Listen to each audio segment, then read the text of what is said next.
एक सरसब्ज जमुर्द के जंगल में जिंदगी से भरे हुए दो काबिल जिक्र तोते हम आहंगी से रहते थे। मुतहर्रिक पिल्लों में सजे हुए ये भाई दरख्तों में से उड़ गए।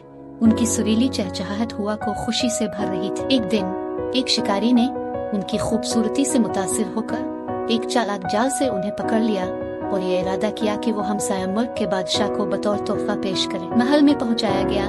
तोते अपने नए माहौल से हैरान रह गए। बादशाह इनके रंग बिरंगे पंखों और मीठे गानों से मशहूर होकर उन पर शाहाना अंदाज में निछावर किया। ये महल अपने सरसब्ज बागात, चमकते झरने और बकसरत फलों के साथ उनका नया घर बन गया। बादशाह का जवान बेटा रोजाना उनसे मिलने जाता, खेलता और उनकी सोबत से लुत्फ अंदोज होता। तोतों ने तवज्जो और सुकून का मजा लेते हुए इस पुरतयुश जिंदगी को तेजी से ढाल लिया। ताहम इनकी खुशगवार जिंदगी जल्द ही दिरहम बरहम हो गई। शिकारी इस बार एक काले बंदर के साथ वापस आया जो शरारती और तवानाई से भरा हुआ था। बंदर तेजी से तवज्जो का मरकज बन गया।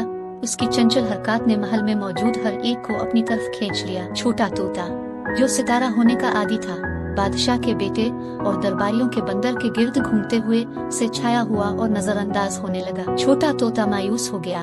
तवज्जो हटाने पर हसद का एहसास हुआ। इसके बरक्स बूढ़ा तोता पुरसुकून रहा, ये समझते हुए कि तवज्जो आर्जी है और महल की जिंदगी हमेशा बदल रही है। उसने अपने छोटे भाई को सब्र करने का मशवरा दिया और उनकी मौजूदा परेशानी को उनकी माजी की खुशी पर छा जाने न दिया। बूढ़े तोते ने बंदर की मौजूदगी को एक आर्जी खलफिशार के तौर पर देखा। बूढ़े तोते की हिकमत के मुताबिक बंदर का नयापन जल्द ही खत्म हो गया। इसकी हरकत ने रुकावटें पैदा की, पर्दे खींचना, खाना बखेरना और अफरा तफरी पैदा करना। दरबारी एक बार खुश हो गए, गुस्से में बढ़ गए। बादशाह ने मुसीबत को पहचानते हुए बंदर को जंगल में वापस करने का फैसला किया। बंदर के जाने के बाद महल में सुकून लूट आया। तोतों ने रोशनी में अपनी जगह दोबारा हासिल की, खुले बाजुओं के साथ वापसी का इस्तकबाल किया। बादशाह के बेटे ने अपने रोजमर्रा के दौरे दोबारा शुरू कर दिए और दरबारियों की तोतों की तारीफ फिर से हो गई। छोटे तोते ने सब्र और लचक सीख ली।